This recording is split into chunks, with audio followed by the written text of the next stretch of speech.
So you mentioned that going through line by line through the budget, some of that crazy spending.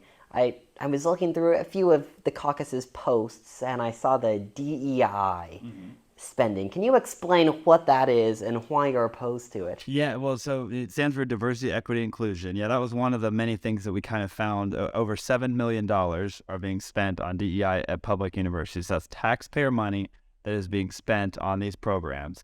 We sent out a request to figure out which schools were spending that money on DEI and how much. They self-reported those numbers. So we went, Clemson, 2.4 million, USC, 1.5 million. We specifically line item those and said, let's remove that funding because DEI undermines our values. So we probably need to define DEI, which I don't know if you want to go into it totally. I'll try to do it really briefly, but diversity, equity, inclusion sounds great. Like, who's not for diversity? Who's not for inclusion? Sure. Right? I mean, should we all be inclusive? Yeah. And yeah, we absolutely should be. Problem is the words, they're using nice words that when combined, DEI has a very definite meaning, and it is a leftist political agenda that is intended to change our institutions, change our interactions in the arena of speech, and how we hire and how we interact with each other. So these universities that are using this funding, are they being fed curriculum or are they developing their own? Both. So it can be somewhat customized based on the university or institution. Yeah, it can be. Unfortunately, across the board, you see DEI because so much of it's tied to kind of movements that are at a national level. DEI, especially the inclusion element, is focused on Marcuse's definition in the New Left of regressive tolerance. So in order to have a tolerant environment, we need to silence or remove people that have intolerant beliefs.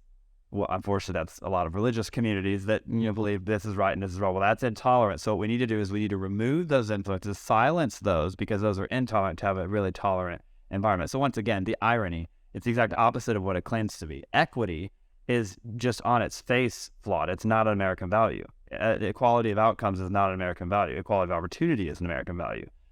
So equity on its face is just problematic. And then diversity is really based on just identity politics. It's on, immutable characteristics that you can't control. And, true diversity is diversity of thought, not just not diversity of, characteristics that you can't control. And so most of the DEI, what it's become, they've done all these studies. The National Association of Scholars released a study that just really ripped it apart and said this is corrosive. It's damaging the universities. It's specifically requiring it's affecting students' grades.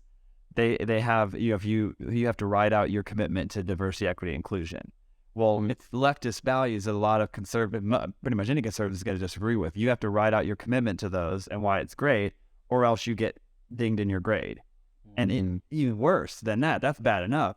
Faculty, they have to, at certain schools, they have to write out their statement on DEI, their commitment to it. If they don't, or if they refuse to, or if they write one that's not strong enough by the DEI bureaucrats' decision, if it's not strong enough, then they will not get their promotions, or maybe not even get hired. So that's why it's so insidious. I mean, it's literally taking leftist political viewpoints. It's kind of, Coach, you mentioned the loyalty pledge, like doing this litmus test, this loyalty test of how leftist are you? Oh, you're not a leftist? Then we're not going to hire you. Oh, a student, you're not a leftist? We're going to give you a C instead of a B. I mean, so it's actually it's restricting speech. It's requiring, enforcing, and compelling political viewpoints. It's undermining American and South Carolinians' values, and it's all being funded on taxpayer money.